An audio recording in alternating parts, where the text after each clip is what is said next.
Greetings and salutations, everyone. My name is Fire Mage, and welcome back to Rimworld Ascension Take 2, Episode 68. If you enjoy this episode, please remember to like and subscribe, and as always, mod list is down in the description. And with that, let's get on to the episode. Alright, so picking up from where we left off last time, what are my plans for today? Well, starting off, we will, of course, be finishing up the acquisition of our 2 Militors, so we can start experimenting with that. We will also be getting our mining caravan full of components back, and then promptly sending them back out to go mine up a nearby steel deposit. Because we are completely out of steel again. And I need a lot more because we are out of reinforced concrete.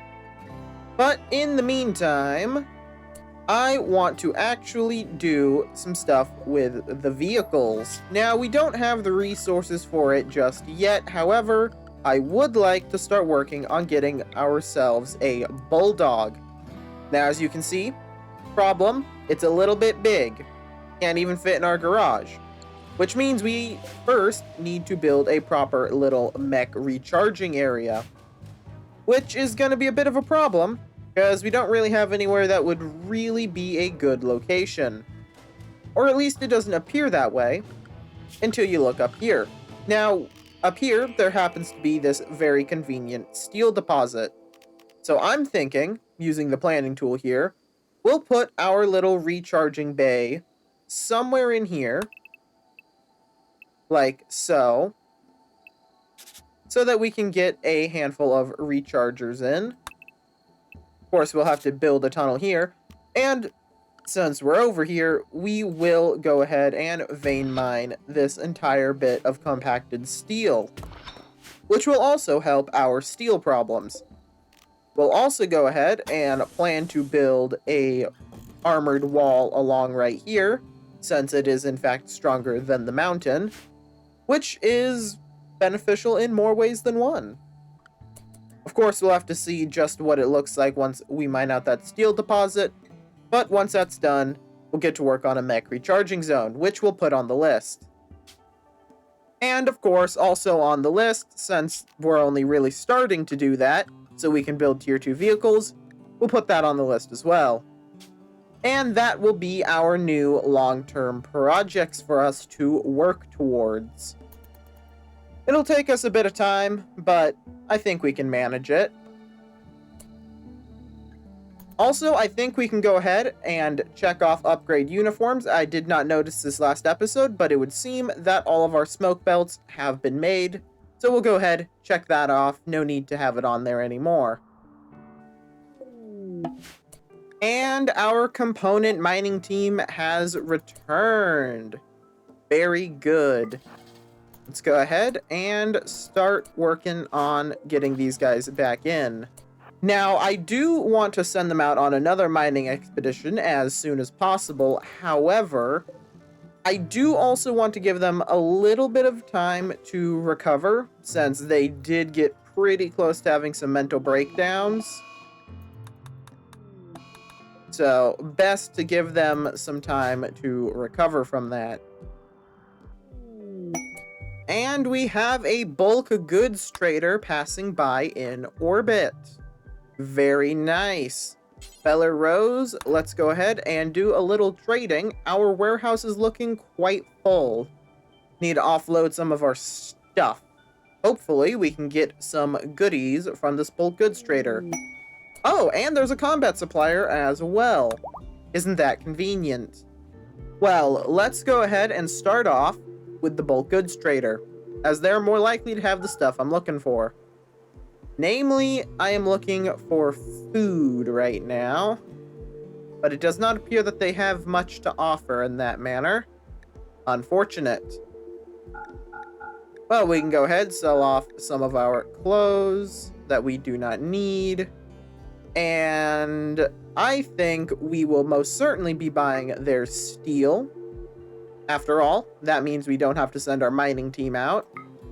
Save us the hassle there. Sell off some leather.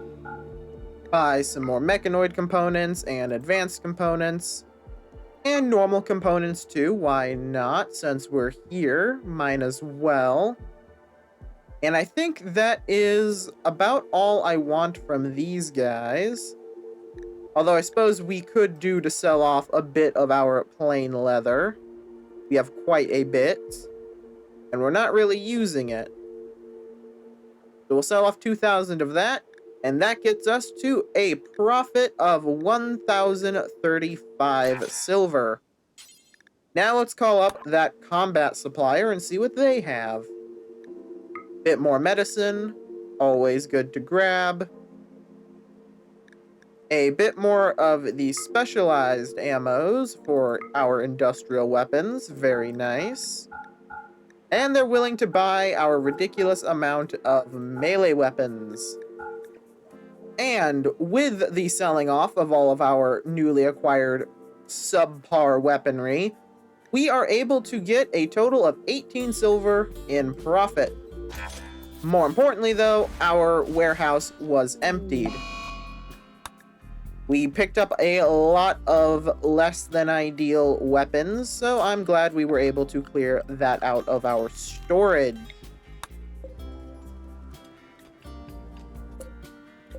Interesting. So I just found out, as you just saw, the chem fuel clarifier can use expired corpses to make chem fuel. I was under the impression they needed to not be rotten. Now, this does open up quite the amount of options, as we can now start recycling the dead corpses that are outside our wall and turning them into chem fuel instead of just leaving them there.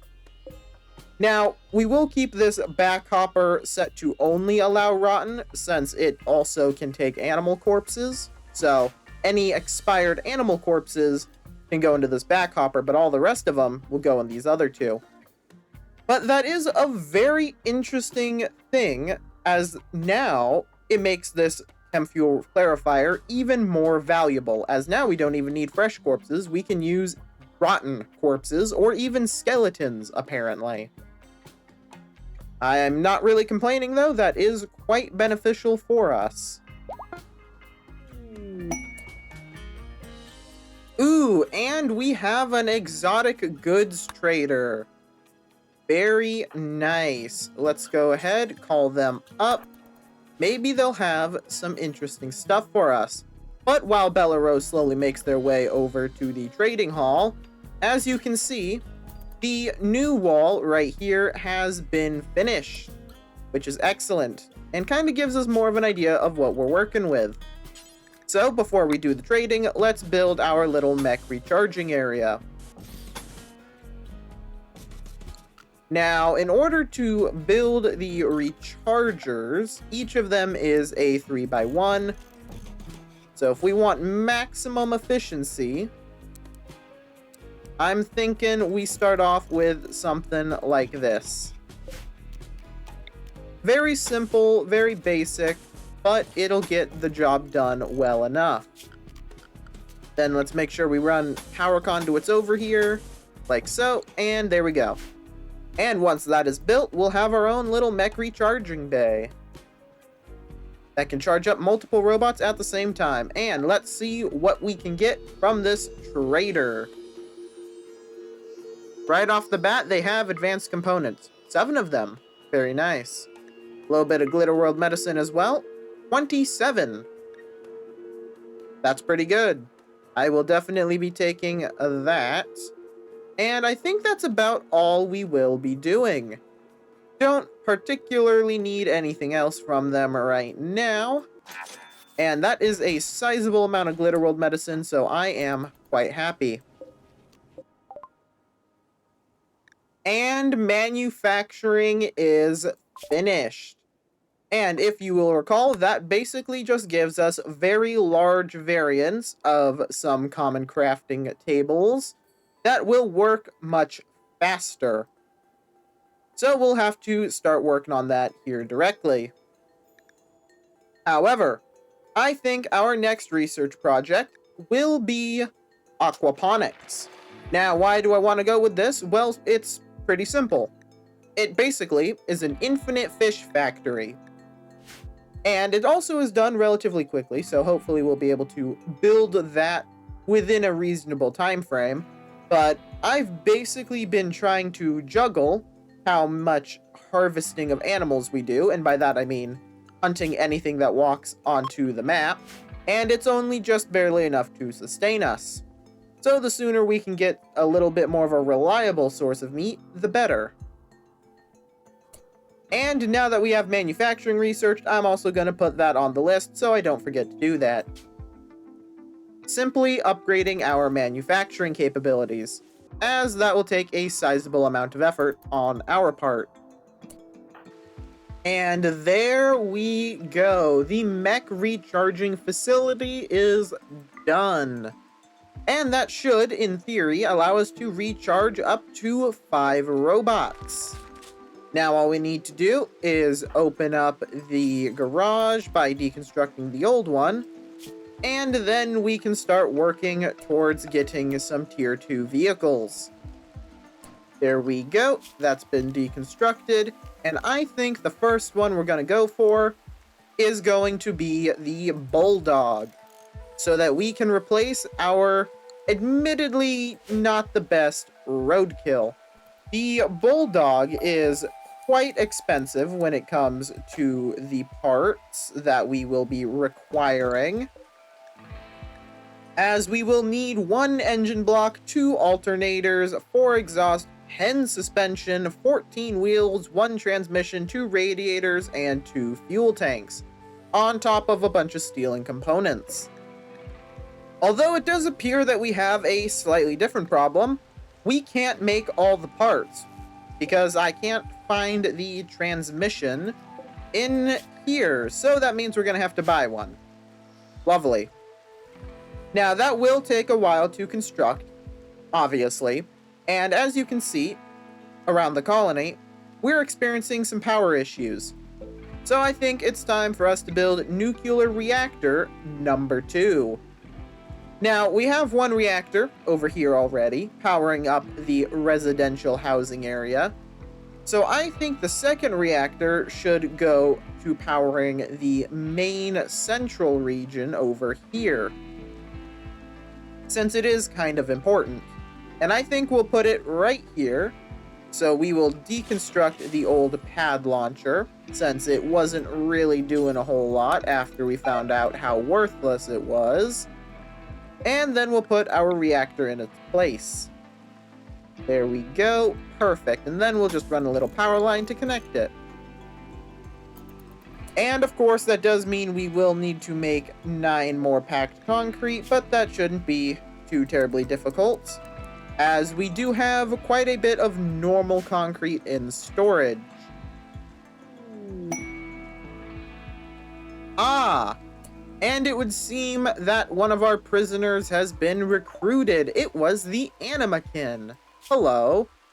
That is yet another farmer. Excellent. We do need more of them. And she's half decent at art. Very nice. Let's go ahead and make sure we put her by Locust, since she will not be engaging in combat.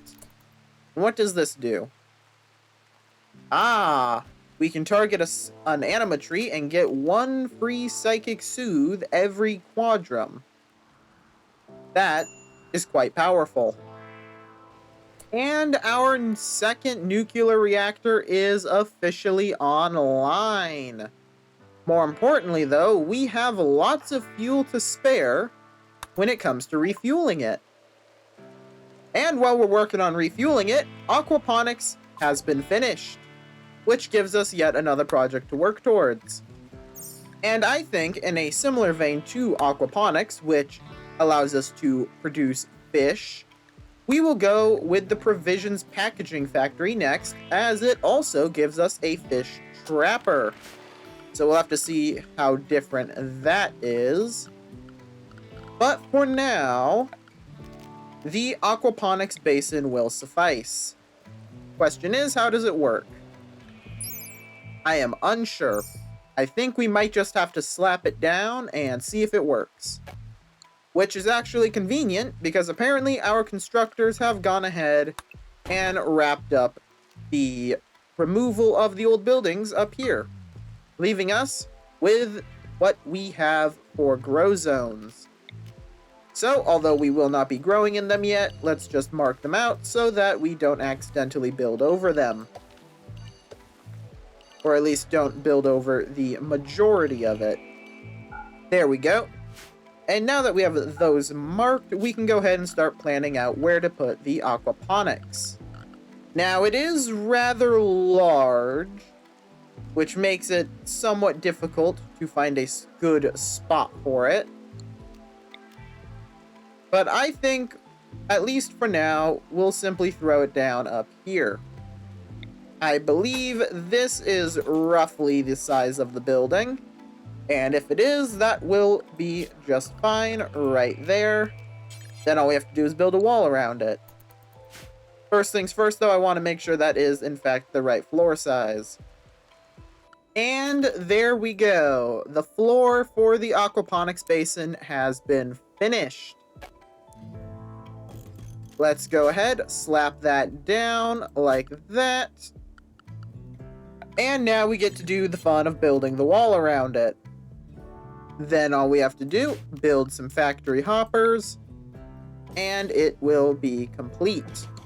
Now, after reading through what it does, it seems we need to feed it vegetable matter. But it doesn't specify what kind, so I'm going to assume it can be whatever I want it to be. And with that little tidbit of information, Nutrifungus is what we will use to make the fish, as well as start building up a little bit of an excess food supply.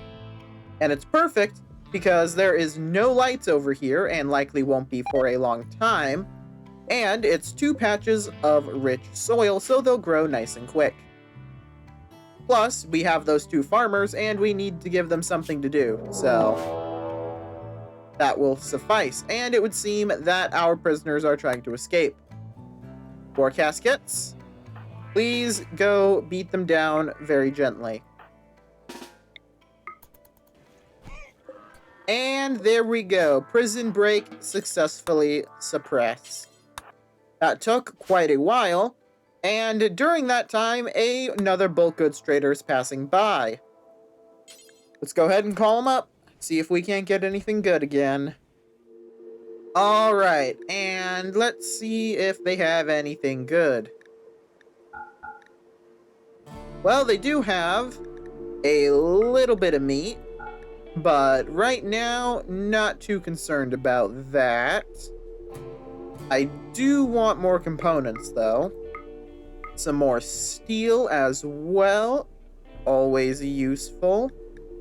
And a little bit more industrial medicine.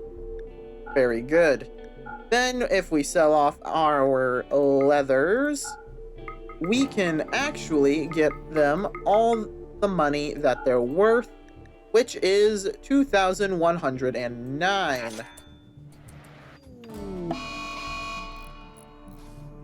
And it would seem that we have a bit of a cold snap happening. Lovely. That means all of my rice plants that I just planted are all now dying. Of course. It also means that our Nutrifungus is not going to be grown. Quite inconvenient. But that is how things happen sometimes. Honestly, not the end of the world, but it is just annoying to have that happen now, on top of the long night. But the fish farm is being set up, and my robots are making good progress on it. And there we go. The fish factory is finished. Now all we need to do is wait for the cold snap to end, and we can go ahead and start getting that making fish. It would also seem that our constructors managed to get rid of the old bridge, which is very nice. And on that note, I think I will be leaving this episode off here. Made a lot of good progress today. We got a fish factory, removed the old bridge, got a second nuclear reactor up and running, and next episode, we will be removing all of our moisture pumps and getting to work on expanding west. as these ones down here are done, and these ones up here are almost done. We've also begun work on Tier 2 vehicles, so that will be very nice in the near future. But with all that said and done, though, I will see you all in the next episode.